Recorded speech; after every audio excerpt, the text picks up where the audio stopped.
Imagine waking up tomorrow to discover that the same corporations that once blasted the airwaves with "just keep taking your SSRIs" jingles have secretly wagered $10 billion on the very psychedelic molecules they spent half a century demonizing. And the only reason you're hearing about it is because a terrified insider shoved a stack of blisteringly honest memos beneath a reporter's hotel door at 2 in the morning. Keep listening, because those memos map out a ruthless playbook to own your next breakthrough therapy, bolt the door behind you, and bill your insurance for more than a semester of college. The story begins in a windowless boardroom where executives from 5 drug giants pin neon sticky notes onto a wall, long flowchart labeled Project Horizon. Each note is a milestone: acquire, patent, lobby, profit, marching toward a finish line worth more than the GDP of several small nations combined. Remember when psychedelics were framed as hippie escapism or Silicon Valley buzz? Buried index-stamped confidential future material sits a Johnson & Johnson timeline titled Operation Dopamine, plotting how to corner next-generation antidepressants by 2028. One margin scribble estimates a 15-fold ROI if regulators approve condensed therapy sessions. Less talk means more throughput, means more cash. Another casual note reminds the team to add payer education deck like it's a joke grocery list. Jump to AbbVie's risk-reward matrix. Behind the legal jargon, the message screams, buy first, explain later. 3 checkboxes list Gilgamesh Pharmaceuticals, Mindset Pharma, and an unnamed Australian startup. We now know AbbVie closed on Gilgamesh for a potential $2 billion BioBucks deal, a Wall Street parlor trick that hides the true sticker price until milestones unlock. Down in 8-point font, the authors assure leadership that regulated exclusivity plus optimized IP fences will keep rivals locked out for a decade. A footnote outlines contingency plans in case public sentiment turns. Partner with mental health nonprofits for sympathy cover. Funnel grants toward veteran PTSD programs. And keep lobbyists circling FDA hallways like rideshare drivers at an airport curb. Meanwhile, in Tokyo, Otsuka Pharmaceuticals circulated an English-language memo bragging about global first-look rights with 5 university labs, ensuring any tweakable change to psilocybin or ibogaine lands on their desk before peer review. Pair that with Johnson & Johnson's breathlessly promoted $55 billion domestic manufacturing expansion, a week of headlines about American jobs conceals 2 neuroscience facilities earmarked for short-acting entactogens, codenamed Quick Calm. Pause. Because nothing here occurs in a vacuum. The mental health crisis is a $1 trillion sinkhole. Record suicides, burnout, opioid fallout. Traditional antidepressants plateau at a 33% remission rate. Psychedelic trials trumpet 60 to 80% response after just 2 or 3 sessions. That gap isn't a humanitarian miracle to Big Pharma, it's a cash siren. After abandoning brain drugs as too risky, CFOs are back, driven not by compassion, but by bean counters smelling profit. Industry forecasts peg the psychedelic therapeutics market at $10 billion per year by 2030, on a conservative model. A breakout upside of $30 billion appears if insurers adopt oncology-style pricing. Those projections imagine only psilocybin and MDMA cracking the FDA maze. Toss in next-gen analogs, and we're talking biotech's iPhone moment. Here's where the leaks turn radioactive. Access. Merck strategists drafted a 3-tier rollout. Private boutique clinics for early adopters willing to drop 20 grand per course, employer-sponsored plans for the cushioned middle class, and a charity-flavored voucher pool for a token few thousand low-income patients each year.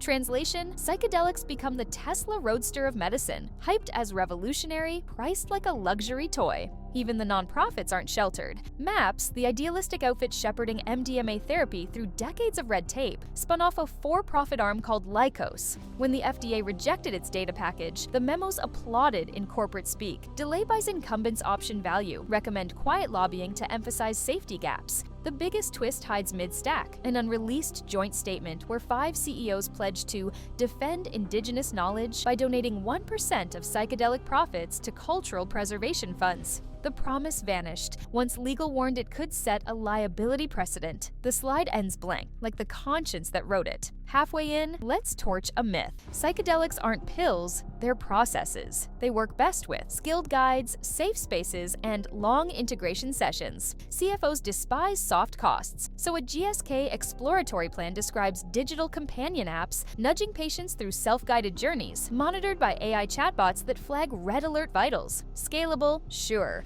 Soulful? Not remotely. Imagine receiving push notifications during an ego-melting trip. Time to hydrate. Tap yes if the wall's still breathing. Historical gut punch. The same firms funded scare ads in the 70s, claiming LSD makes kids jump from windows. Now their agencies workshop slogans like "Beyond pills, toward possibility." Corporate memory evaporates when 20% margins beckon. About those patents, they stretch beyond chemistry. One Pfizer filing stakes exclusive rights to room lighting protocols, ambience as IP. Another claims proprietary ownership of playlists proven to enhance breakthroughs. If Vibe becomes intellectual property, community clinics can't compete. Spoiler, they don't. Zoom into patient experience. Elena, 32, ICU nurse, 5 failed antidepressants, 2 electroconvulsive cycles. She joined a psilocybin study, spent one afternoon facing buried grief, and 6 weeks later, her depression score fell from severe to minimal. Post-trial, she can't afford the expected 10 grand commercial series. Multiply Elena by 15 million treatment-resistant Americans, and the gulf between breakthrough and bank accounts stretches like the Grand Canyon. Indigenous communities protected these medicines for centuries. A buyer memo lists potential liability exposure to cultural appropriation between supply chain hiccups and negative press. One bullet suggests a documentary to highlight stewardship optics. Optics over justice. Capitalism's signature. So where's government? Congress floats the Medical Advancement and Healing Act, MAHA, to fast-track approvals via transferable vouchers, orphan drug incentives for mindbenders, pharma lobbyists ghost-wrote clauses granting 7-year exclusivity. Innovation halo or legalized monopoly. Depends which side of the paywall you're on. Wall Street is all in. Hedge funds that once flinched treat psychedelic startups like pre-IPO crypto tokens. SPACs popped champagne in 2021, crashed in 2022, and crept back through private credit in 2024. The memos dub it financing arbitrage, let small firms shoulder risk, then swoop when Phase 2 data lights Times Square. It's Shark Tank in a lab coat. Grassroots activists fight back. A coalition called the Psychedelic Commons vows to publish open-source synthesis manuals and therapy protocols, Linux for the mind. The memos label them noise, but tech history is full of giants toppled by hobbyists. Who wins if nothing changes? 5 conglomerates carve up patents like medieval fiefdoms, insurers haggle, and you end up in a strip mall infusion suite listening to a licensed playlist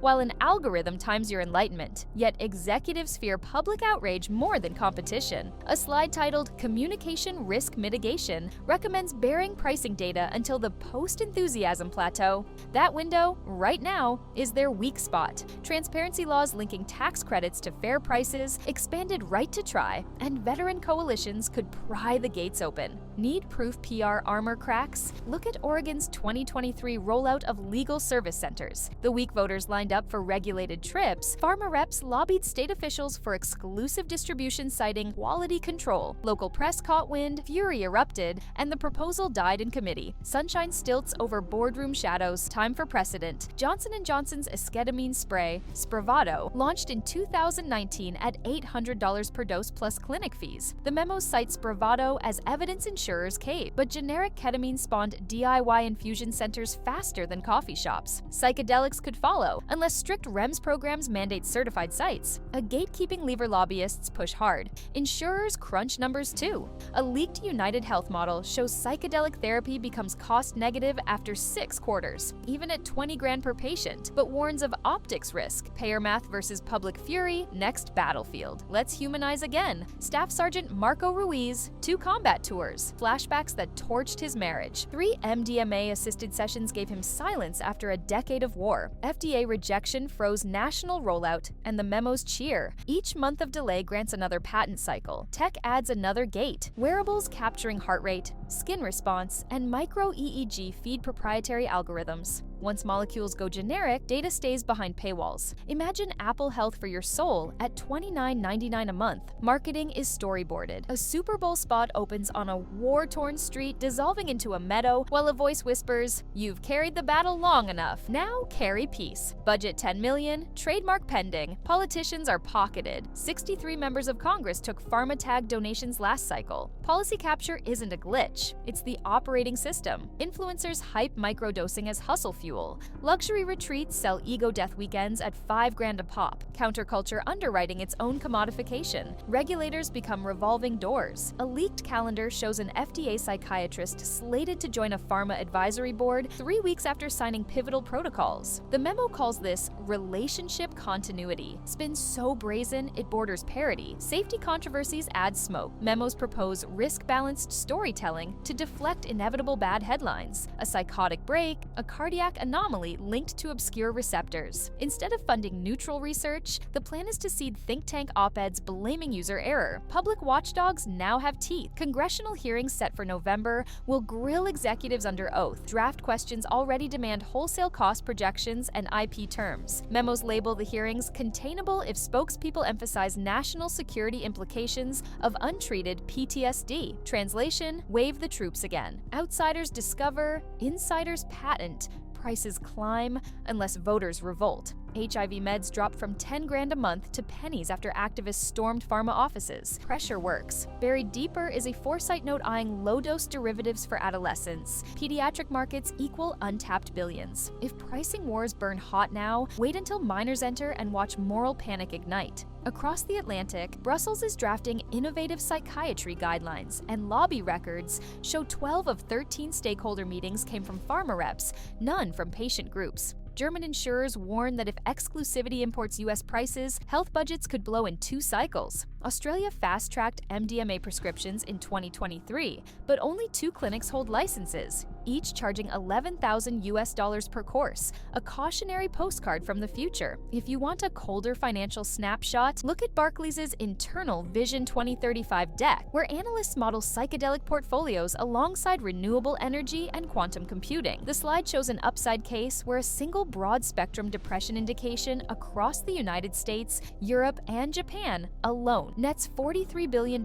in cumulative cash flow over 10 years, dwarfing blockbuster oncology lines. A footnote warns clients that public acceptance risk remains material, but the next line proposes hedging by acquiring media startups to shape the narrative. Academia, once the fortress of open inquiry, isn't immune either. The memos highlight pledged donations to top-tier universities with strings attached, priority data access, pre-publication review, and first-look patent options masquerading as industry partnership. One Ivy League psychology chair apparently joked in an email, "We're renting our conscience at market rate." That line never made it to the alumni newsletter. Spiritual communities practicing ayahuasca, peyote, and iboga ceremonies now find themselves in corporate crosshairs. An AstraZeneca briefing paper suggests lobbying UNESCO to declare certain plants endangered, thereby restricting export licenses and handing pharmaceutical derivatives the entire supply chain under the guise of conservation. Protect the trees, patent the molecules, capture the revenue. That's shareholder zen. Even the marketing gurus plan for backlash.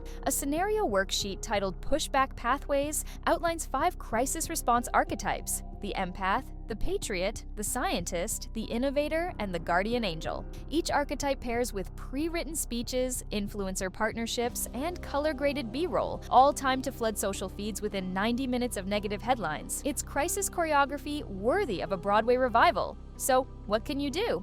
First, blast this story where algorithms can't bury it. Group chats, subreddits, city council meetings. Second, demand lawmakers tie any fast-track voucher to ironclad fair pricing and open-source therapy protocols. Third, support community co-ops piloting nonprofit clinics. They're our best insurance against a world where transcendence is means-tested. Because if these memos teach anything, it's that revolutions don't start in boardrooms. They start when ordinary people refuse the price tag on their own chemistry. $10 billion is already wagered, billions more on deck, and your future mental health lifeline could morph into gated luxury. We can rubber stamp the script or rewrite it. In 48 hours, this channel drops part 2, exposing the lobbying tentacles squeezing Capitol Hill. Ready for the next idea that'll change how you think? Tap the playlist that just popped up, because the best disinfectant isn't medicine, it's sunlight, and together we just cracked the bottle.